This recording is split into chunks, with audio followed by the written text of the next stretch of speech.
sampun pitados kaliyan purbaning Gusti kang karya jagat. Bedah menapa kula kuwatos dhateng pangancaming asanes karana gesang kula sampun sumindhi keparinging Gusti. Apa siadi ora kepareng mesake marang Yai Puntadewa? Yai Punta dipun mesakaken menika sebab menapa? Karonipun tamung manut marang pakoning lumana.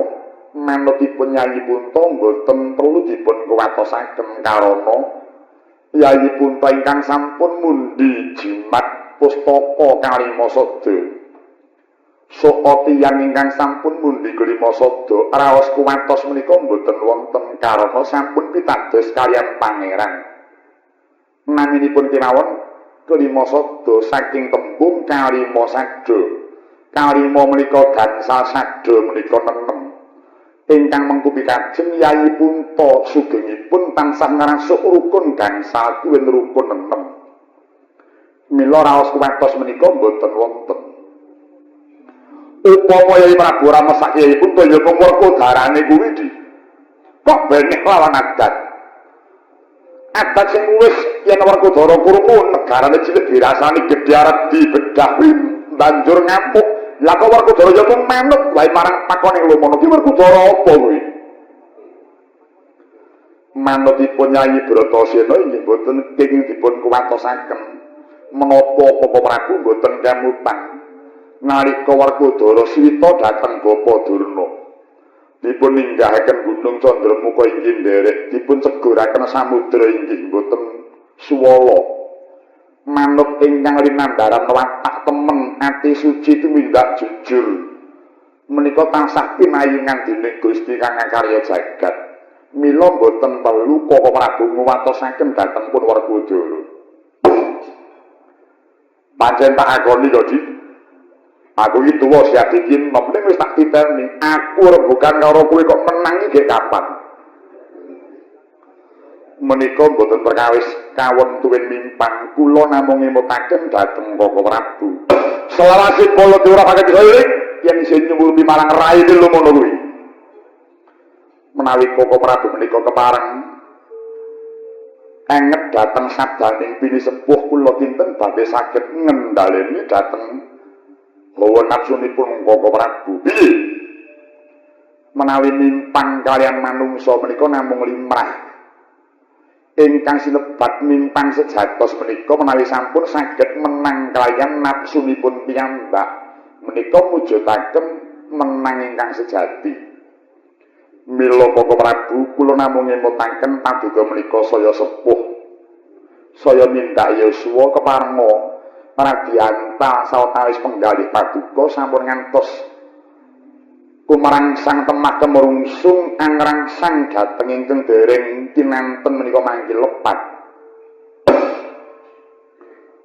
Pancen jenenge sabar iki angel. Sing jeneng sabar iki angel. Malah mayar tunggal tinimbang sabar. Ning ora kok jeneng pun Kakang Kebun Suguda ning gegandhengan pun Kakang kuwi nyatane ya durung bisa ngendhaleni marang bab hawa kuwi mau. Mula supaya sabar iki prayogane priye? Menika gampil kemawon. Priye? Bodhonipun wonten swanten sampun ngantos kapiren, wonten rerupen sampun ngantos dipun pirsani langkung rumiyin. Ujuping manah namung kepengin ngenepaken penggalih mangki rak badhe lerekipun anjuk dhateng kesabaran. Pun Kakang yen ngadhep siati bisa sabar, nek wis metu jaba kena hawa jaba mbok dadine. Menawi ngatul langkung prayogi Koko Prabu kepareng lorong sawetawis wonten ing Praja Ndiwrawati. Mengko Yai, nuwun inggih. Menawi Koko Prabu krasa lorong sawetawis mangke Koko Prabu badhe nguwuningani dhateng kawon tenan ingkang badhe dumados ing negari Ndiwrawati ngriki. Panggang Sri Baladewa nanggal nira pinosti mungguing swantana.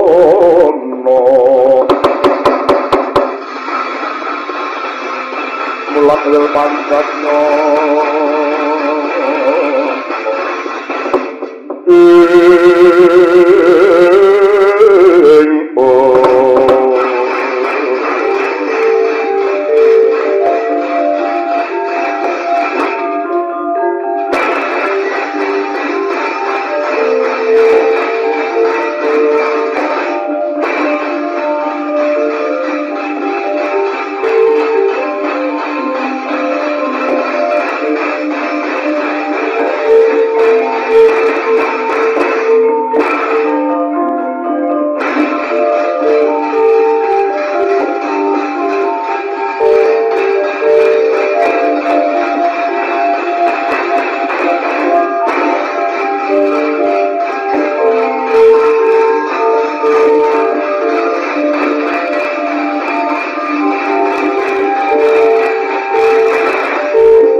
Kyai Harjuna ingkang sowan marang Praja Ndhuwurwati Janaka padha harja sowan mudi kula nuwun inggih dhateng kapundi paring prembagianipun Koko Prabu sungkem kula mugi kunjuk Kyai Partowo sendak tampa Paman Sengkuni Samira Harja nyuwun inggih jinuwun dhateng kapundi paring prembagi paduka sungkem kula kunjuk Paman Sengkuni sampun kula tampi.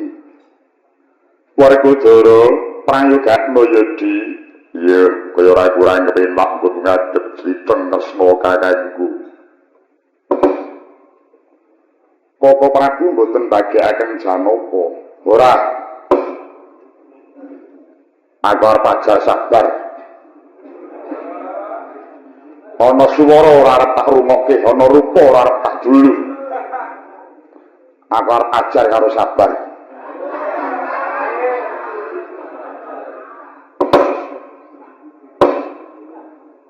Karya kagiat sowaning siadi ana wigati apa Yai kaparenga matur wonten ngarsanipun Koko Prabu sowanipun ingkang rayit pangkautus Bapa Guru Reksya Lomono Koko Prabu wekdal mangke tinimbalan sowan dhateng Praja Ngastina. Lho. Mengko dhisik. Pun Kakang tinimbalan Reksya Lomono. Lho inggih. Apa wis bener lan wis bener? Lomono kok nimbali pun Kakang. Sepisan pun Kakang durung tau weruh Lomono kuwi kaya apa, kaping pindho pun Kakang durung tau wanuh karo sing jenenge Lomono. Kaping telu pun Kakang ora rumangsa kebawah keperintah kalawan Lomono, kaping pati sing buta kuwi Lomono apa Kresna. Lamun ingkang buta ki Lomono kon teka kene, yen sing buta pun Kakang bakal ngadepi marang Lomono.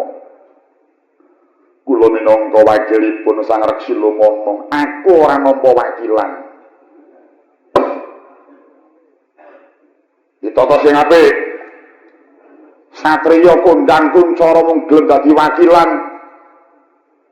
Koko Prabu kepareng gendel mangke mindak pun saged sabar.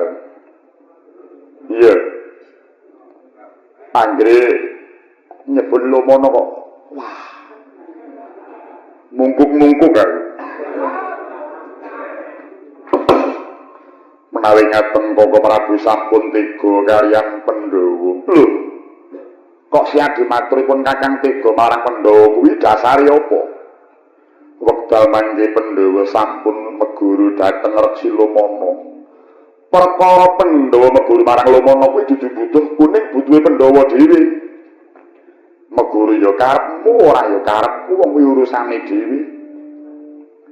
Lajeng wonten pundi tanggil jawab paduka dhumateng Pandhawa. Aku duwe tanggung jawab apa? Jagat sampun nekseni menawi Pandhawa kaliyan Koko Prabu menika ibaratipun kados kreta jaran kaliyan kusir. Kreta jarane sapa, kusire sapa? Kreta jaranipun Pandhawa, kusiripun Koko Prabu. Apa wis lair batin ngaku kusir karo aku? Nuli nggih sampun. Yen mengkono para coba saiki pikirno lan hitungan. Ing atase kreta jaran lunga kok ora terang saka kusir kuwi sing ngluput kreta jarane apa kusire? Wis pikiran. Mongko adat sing wis lamun kreta sak jaran lunga tanpa kusir kuwi cepak bebayane, sethithik keselamatane. Mesti kuwi mesti. Kereta tarik jaran tanpa kusir, oh tegur jurang kuwi. Parmo kendel ki mawon kula Prabu. Wah. Angel sabar.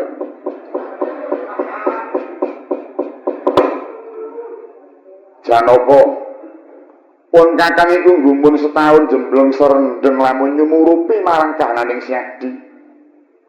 Kok banget oleh Siadi Srita marang Lumana ki gek sing digurokke iki apane?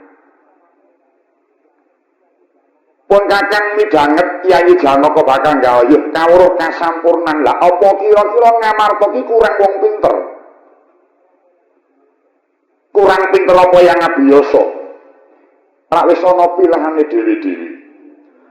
Yen kepengin bakal ngudi marang kawruh batin meguru yang peremban abiyasa. Kepengin nggayuh marang kasanti sang poen gegaman meguru marang Koko Prabu Baladewa. Dirungokke iki. Nek olah gada meguru Baladewa. Kawas kitan meguru Yai Prabu Ndorowati. Nomor Setyaki lho, dhewe-dhewe kene.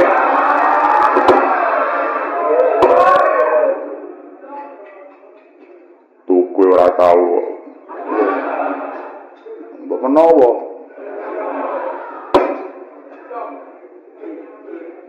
Lan maneh Yai Janaka ora wis duwe Kakang Semar. Kakang Semar kae wong pinter. Kawruh apa wae duwe. Ngilmu apa wae bangkit. Ning wangune Siadi nyepalekke marang Kakang Semar dumeh dheweke iki mung wong cilik. Lah kowe apa ora kleru kok nyepalekke wong cilik. Ora wis ana to pangandikaning para winasis kepengin awet dadi wong pangkat, kepengin awet dadi wong luhur kuwi kerep ana nyedhaki wong cilik. Nanging kena apa kok Siadi wangune nyepalekke marang adike Kakang Semar. Tekan Werkudara barang kuwi iki. Negara dijaluk kok kowe tanpa duwe greget ingkang gumregah terus gemergut cancut tariwanda kok batal pisan ora. Mbok yo iki jaman Siadi merdikake negara Ngamarta biyen. Ngamarta merdika kuwi ora kok merdika sing menehi tok kuwi ora nanging tok tebus kanthi banjir marus tok arah kanthi gumlundunging sirah. Bareng wis menu merdika kena ngopo kok dijaluk pendhita murang tata-tata ulungke ana ngendi sapa margamu, ana ngendi supah persiritmu. Oh, Werkudara.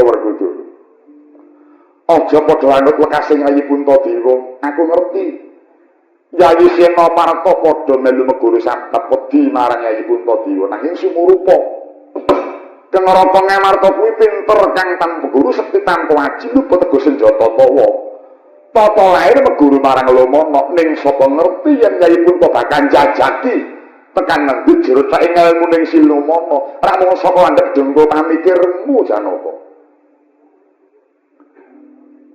Luwih-luwih Lumana duwe tembung bakal ngilangi Bratayuda. Wah, cetha nek wong Ayawara.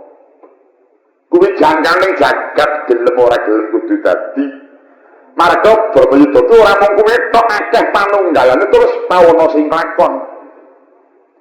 Dene kok Siadi banjur duwe tembung bakal nyirnakake marang Bratayuda lumantar saka Lumana kuwi rak kliru Yai. Ingkang mangkon lho Dik. Aja mok teruske nggone Siadi. Suwita marang Lumana ora kok jeneng pun kakang elik-elik wong golek kawruh kuwi ora. Nanging kabeh iki kudu mawa petung lan kudu nganggo waspada yen tanpa iku muka Siadi bakal ngancik marang marganing kayuwakan. Tur ngalingana pendhita ki yen pinter ibarate kaya dene sendang kang banyune bening. Sapa sing pengen resik kudu marang gawa timba. Lah nek Lumana ki ora ngono kok. Tah genane ora Lumana kuwi. Wong sing kepengin resik iki kudu ora nggo timbang nek lumono ki ora kuwi sendang golek timbang ngono kuwi. Pendhita ki gone gunung, karaten ki pujangga. Pendhita kok kluyuran turut kutha nyangking tas.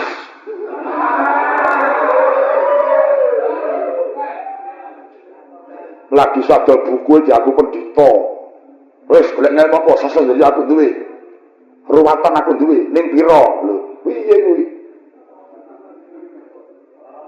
Terus kabeh di aku, lek dadake ra aku kae.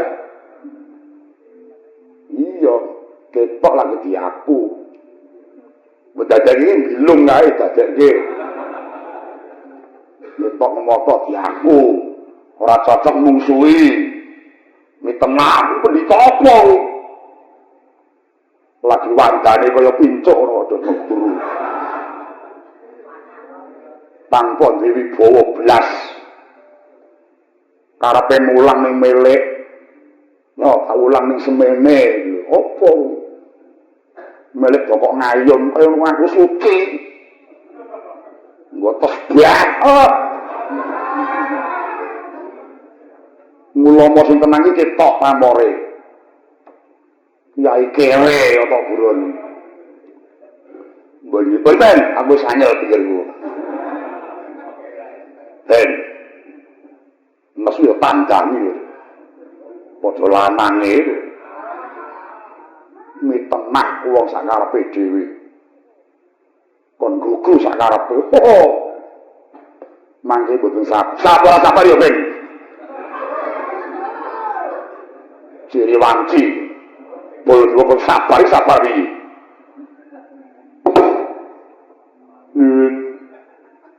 Parang kula matur wonten ngersanipun sinuwun. Oi. Cumuk-cumuk diparaini. Mangke rumiyin Koko Prabu kok gedhinge manja tenan. Ya balane iki. Kuya kaki tangane iki. Kae sing tukang ngetik iki sing ngedolke iki. Iki.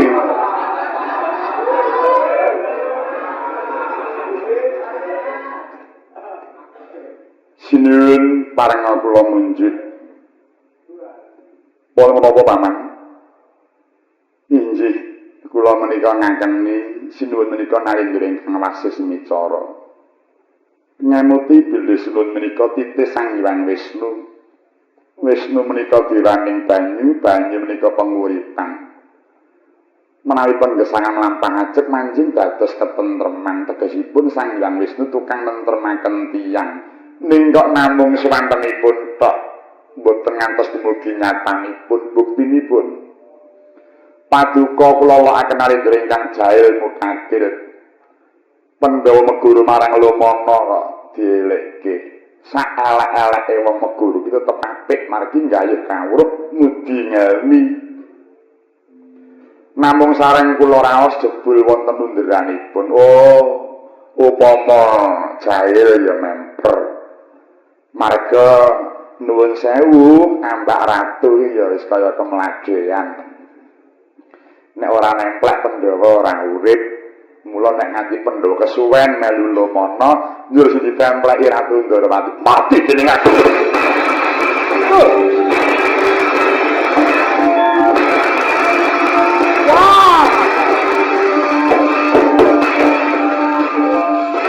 Waduh, kalah dhisik karo Setyaki. Wah, wis pancen wis kedor sikilku geter tanganku. Kowe tak jangkah-jangkau. Mau sapa pedhi karo sing duwe omah niku malah kalah dhisik aku. Wah, layak pokok beli Setyaki nggih mepet cagak. Ketoke meneng lirik bocah iki.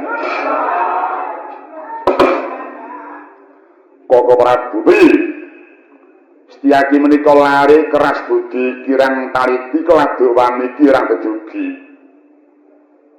Setyaki kumawantun merwasa sengkuni ingkang tanpa parentah. Kowe wadalah. Setyaki, lha Setyaki mandheka Setyaki.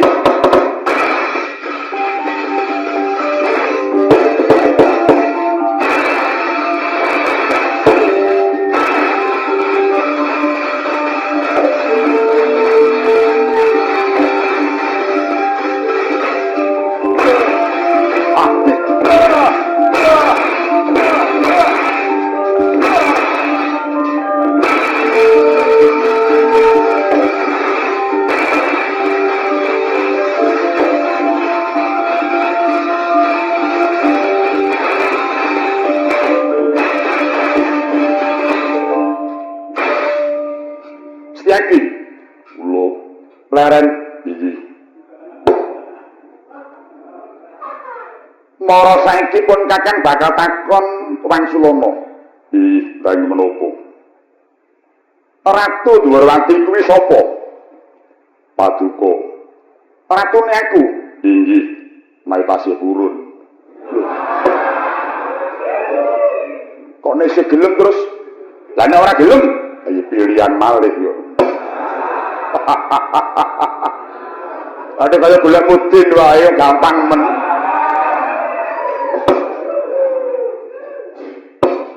Yen pancen kuwi ngakoni ratune pun Kakang sing wenang merintah kuwi ratu apa sapa? Iya sinuwun. Pun Kakang inggih. Kowe entuk gawe sapa? Kowe entuk perintahe sapa kawana gandang sengkuni? Mboten wonten. Kok temandan kula menika lari sregep. Caca.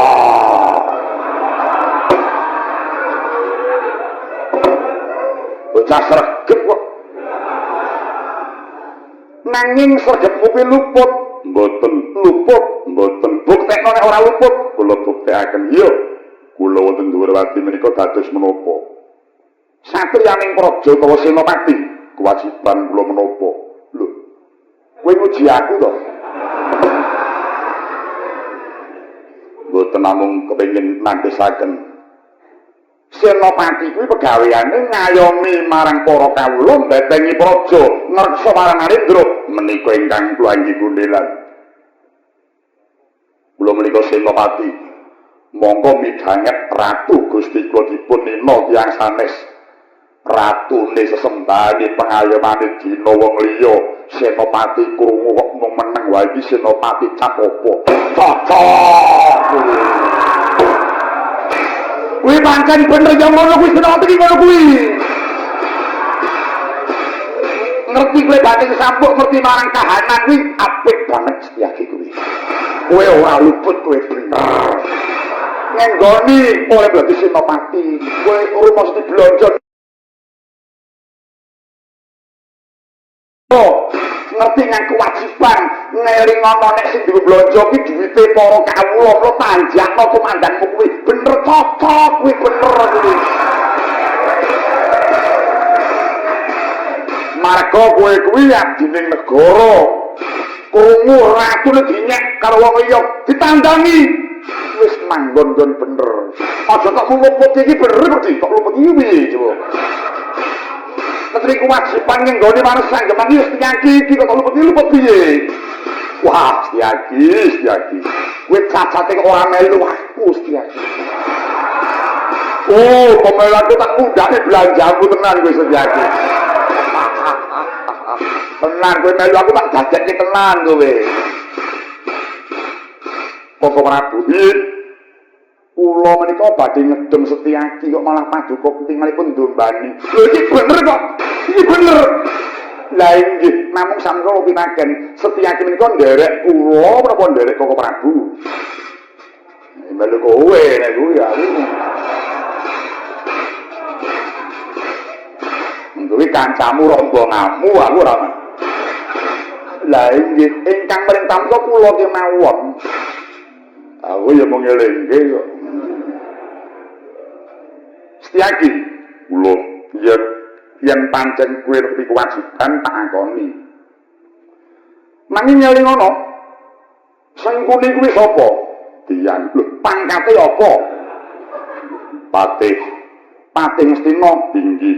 Yen nganti Kurawa krungu, pati tok legandang.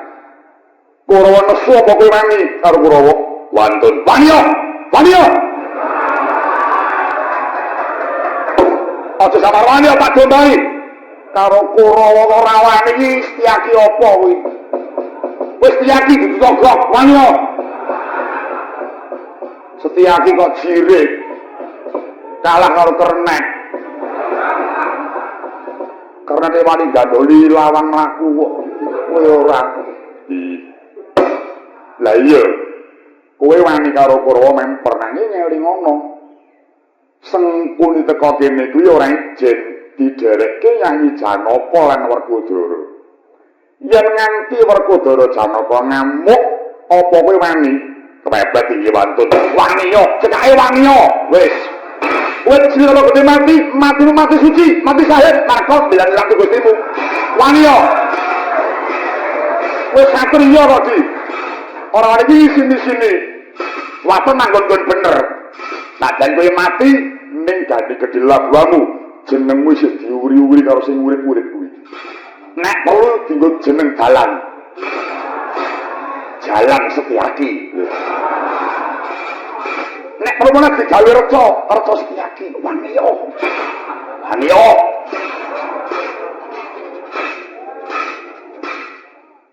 kaya ngono arep ngaku arep sabar ora ana sabar kok wis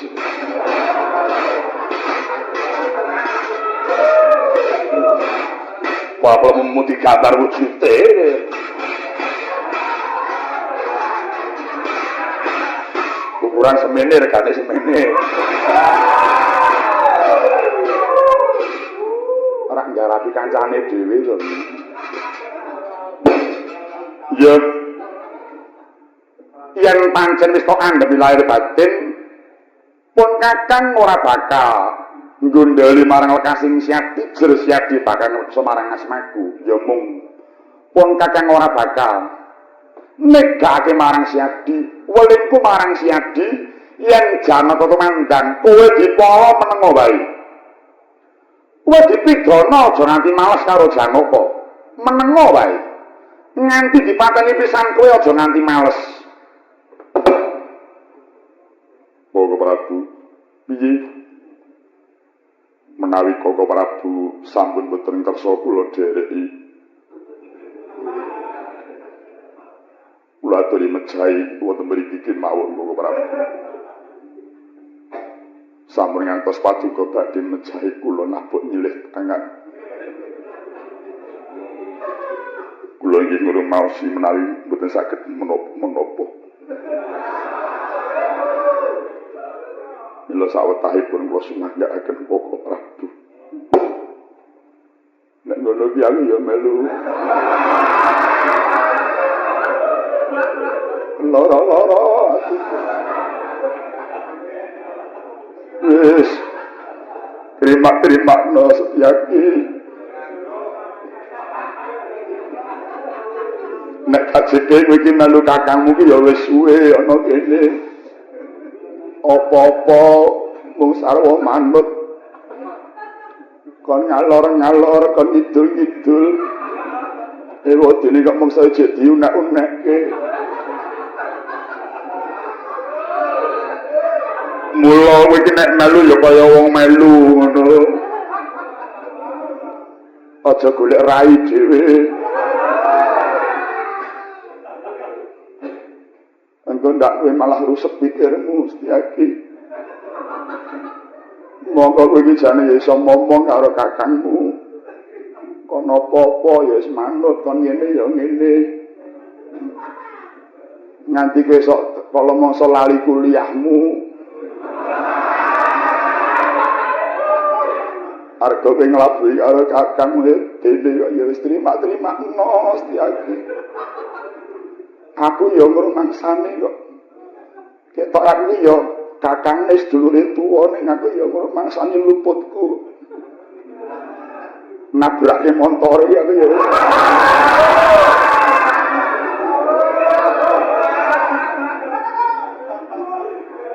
aku ya ngono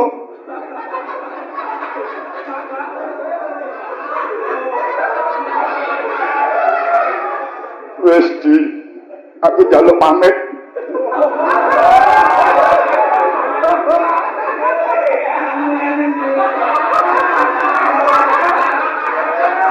datang putih wis aku arep mulih kula menika boten nyuwun ijazah Koko Prabu margi kula ngertos kawontenanipun Koko Prabu kondur kula mboten gondhali waton genah alesane ayo yo asane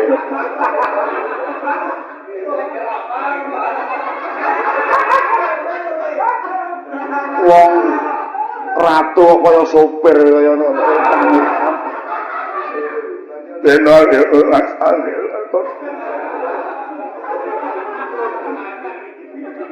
Setyaki, kula kok genteng temen kok kowe iki. Kowe nangis, tengroko melu nututi nangis jane yo kepaten apa piye? Lah nyatanipun Bapak Prabu mentala kalian kula. Aku ki ora mentala, apa edan apa piye? Kowe iki adikku. Anake Pakku cilik kowe iki.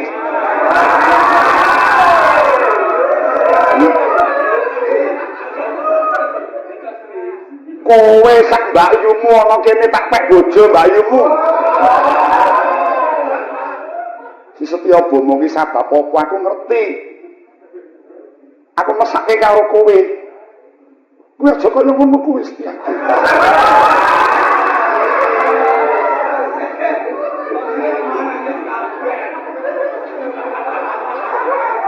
Aku ki ngomong karo kowe. Kowe kudu eling. Wong tuamu ki wis abot pikirane. Coba. Iya, kakangmu iki yo nulungi kowe. Tenan kakangmu iki gak sami hari wis. Bingung. Ditok bot-boti. Urung tutuk rembugku mula rungokno. Nggih. Anane kowe dipo tak pengin males sabab aku bakal menehi srana marang si Adi supaya kowe dipo ora krasa lara dipateni ora mati. Menapa? Kembang Wijayamaya iki tak ampilke marang si Adi pundinen. Si Adi ngerti dhewe dayaning kembang iki. Inggih. Matur sembah nuwun. Kula dipun pitados nyepeng Sekar Wijayamulya. Ya. Marga kowe warisku, nak percaya kowe nyekel iki.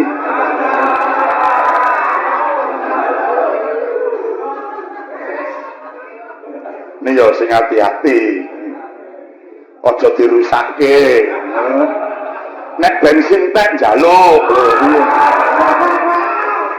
Kok kembang kok tekan bensin iki apa? Anu tak kira kendaraan. Nyoh dipundi? Ditampa direksa sing apik ya. Inggih. Aja nganti kowe sia kan pusaka sing tok pundi, nadyan kuwi duwekku anggepen kuwi duwekmu. Dadi pangreksamu kuwi duwe tanggung jawab. Dadi kowe tak korono kene iki tak melu mulat-mulatake kahanan ning dhuwur wati kene. Dadi aja gawe gitu, aja gawe kisruh. Ana ngelu mulusmu aku sing mikir. Rungokke kuwi, ya. Kabeh untung bae dikandhani kaya ngono.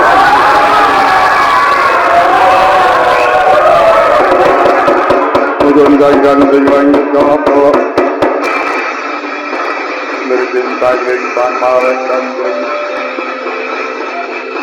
Saparang datu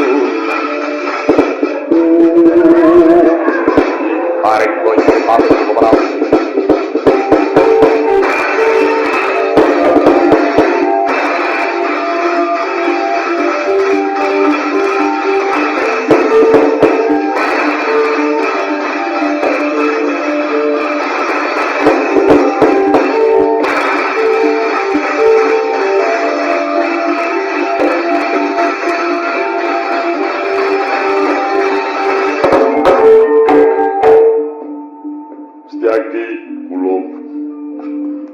lanang-lanang model iki wani legendang marang aman sengguni.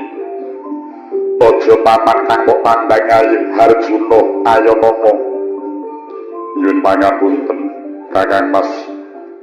Kula boten wani kaliyan Kakang Mas kawula paduka menika kadang kula sepuh. Aja dadak ngaku sedulur marang Janaka nyoh tangan pamana.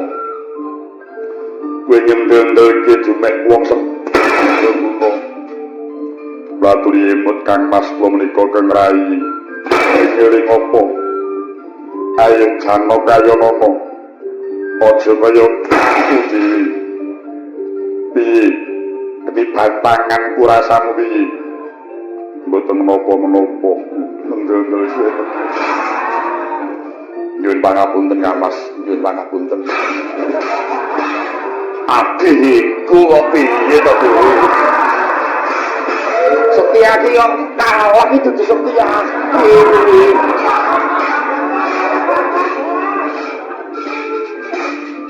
ora ngono kaya mentas meguru anyar Setia ki kula apa kakaton Kakang Mas Wadrimut menika pusaka siyungipun Bathara Kala menapa kula kuwawi nadhahi pusaka menika yen wong lanang sejati sebelahno dadamu iki rasakno dur tuandamu iki dening aku Kang Mas Wadrimut piye ketaman Kiai kula nadah mboten kraos karepe dhewe sewu Kang Mas Setia ki yo kalah iki Setia iki ora bakal kalah waduh jan Koko Prabu jan kaya Mardiono weh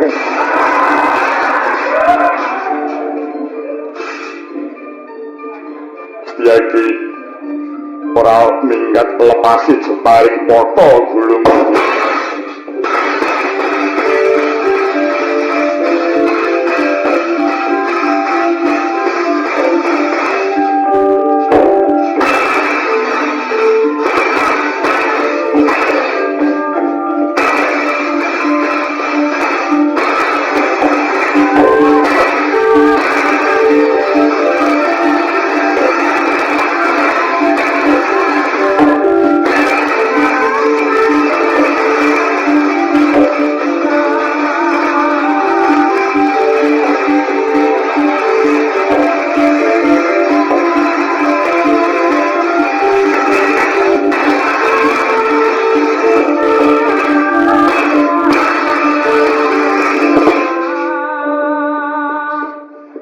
Priyadi pangestunipun Koko Prabu kula dipun jempalani Kakang Madukara nanging boten kraos menapa-menapa ngerti dayaning pusaka kang kok pundi inggih sampun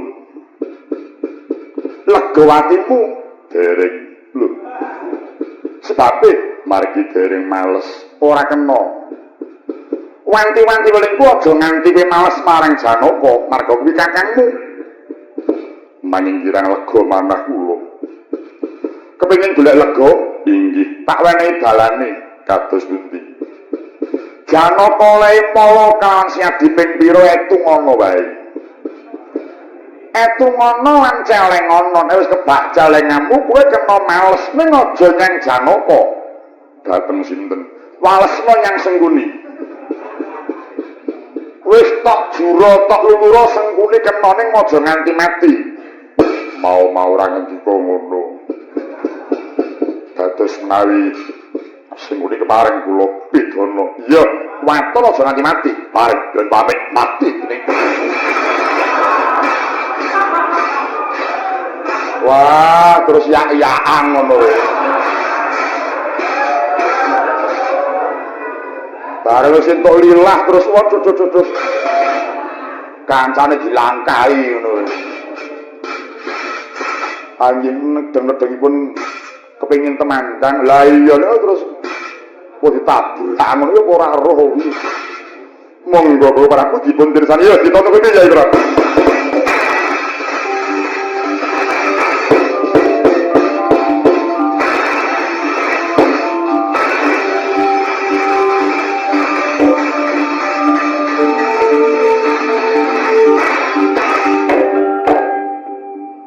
maju meneh inggih wani karo aku mboten kowe aja ngiri karo apa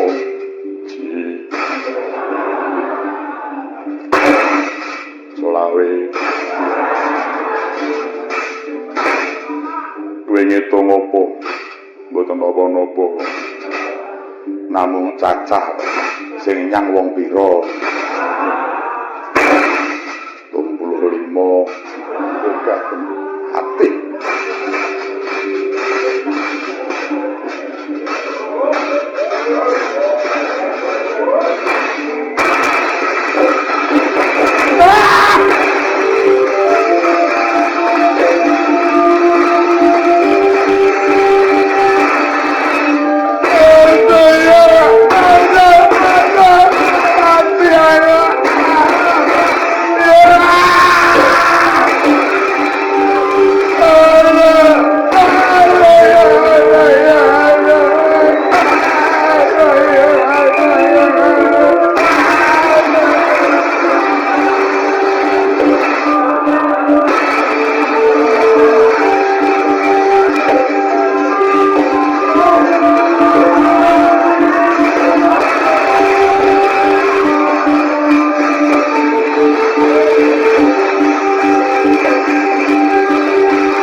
Nyai Patih aku susulut. Aku ketimplak-timplak lalakan. Paman sing budi wonten menapa? Wah, nangis ana apa? Pati kalau mau dipun menapakaken kalian Setyaki nggih. Kula mboten dipun wales, urip. Sing ngandika mboten dipun wales saring Setyaki ngertos kula dipun cengkiwing gulu kula. Pun jeblas-jeblas akan dipun polo sakayangipun. Setyaki beto gagal Kiai pamecat nyawa. Pun tutuk akan semerpet panon kula. Penutuk eka ora mung trima nggon sirah.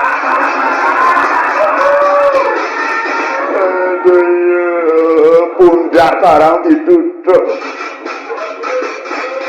Sampun ger, sampun nika sampun angel badhe mboyon neraka Ndarawati angel. Margi sampun kelajeng kandel batengipun lebet jagangipun ger.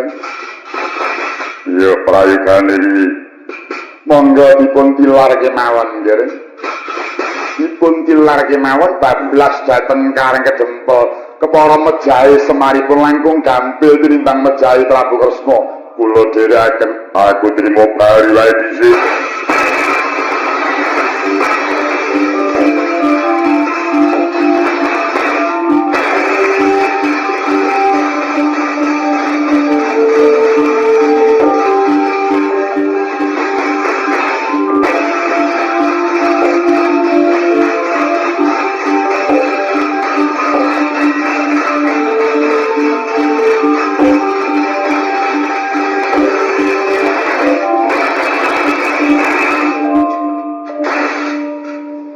Setyaki lega manah kula wis bisa mala sengkuni sampun ya gandeng wis lega atimu remno aja nganti kowe ngubal nafsu meneh nggih wis singitno gadamu wis wae aduh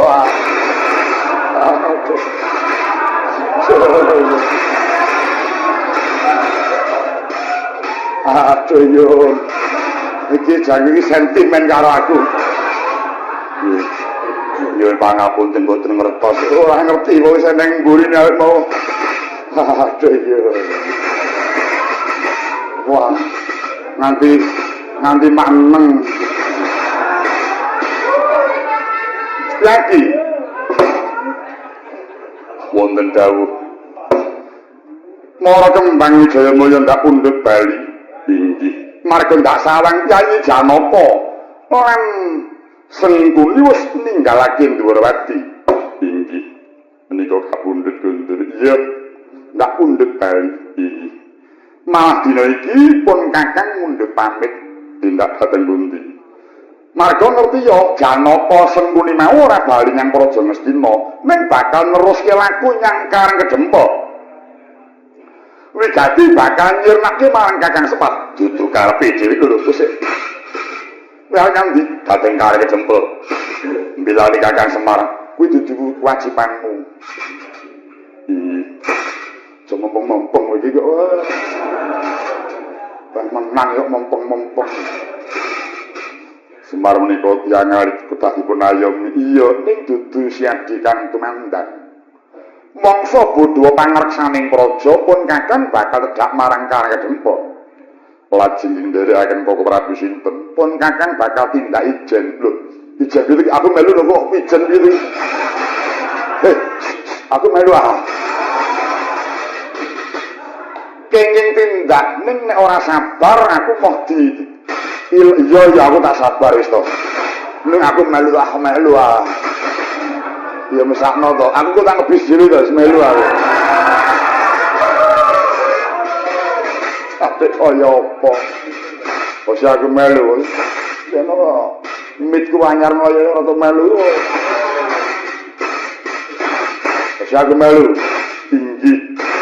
Tok patah apa wae aku manut. Tinggi. Ya bagian konsumsi mawon. Ya lah.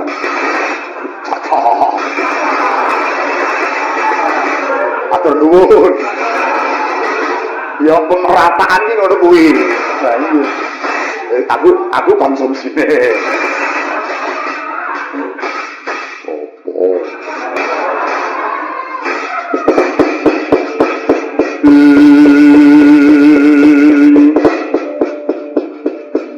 Sikrogang polo tuminga acampok samluang ngetali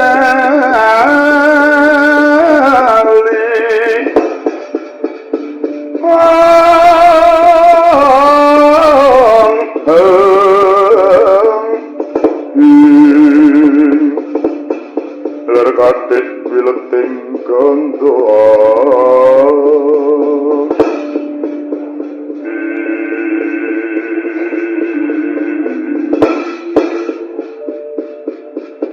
supados enggal rancak prateng Karang Kedempok monggo Koko Prabu kula dherekaken ngidat turuting pategalan. Yo ayo tak dherekake ya.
sang saya dalwara rasa biara kang lintang kumadat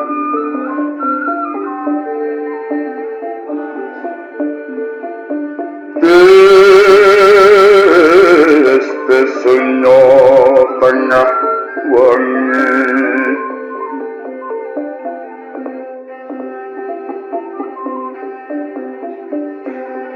lumrang kandaning puspita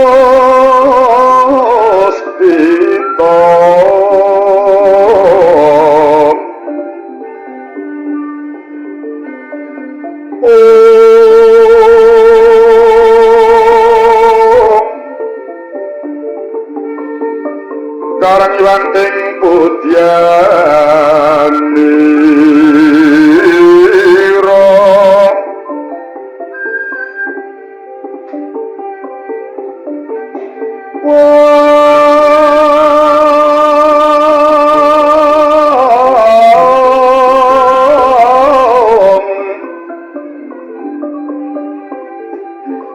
sang Dwijawara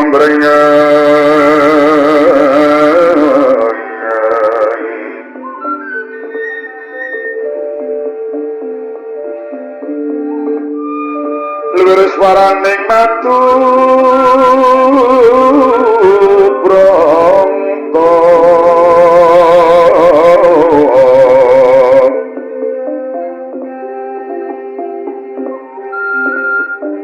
manungsung sarining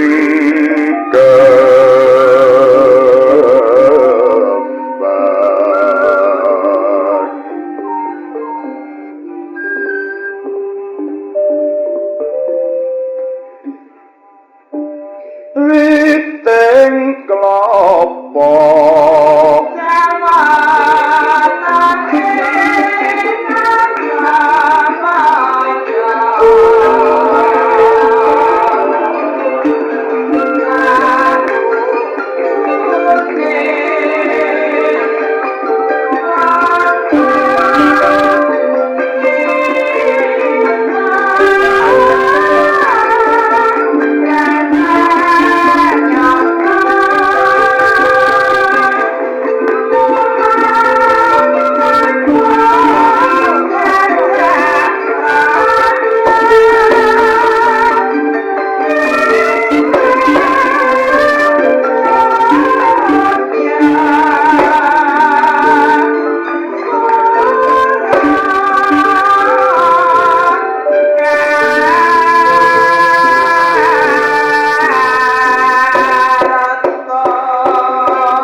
Madras tinaras gatining kondo kudut kumedhap kadya gedhe pingin kang tari krama karana karuna datan karenan trana panjraing siti tidem permanem pranawenti loko taman candra kirana harmindah angalila pinarabawing surya trisnawung gitaning grah mono kang madaning sih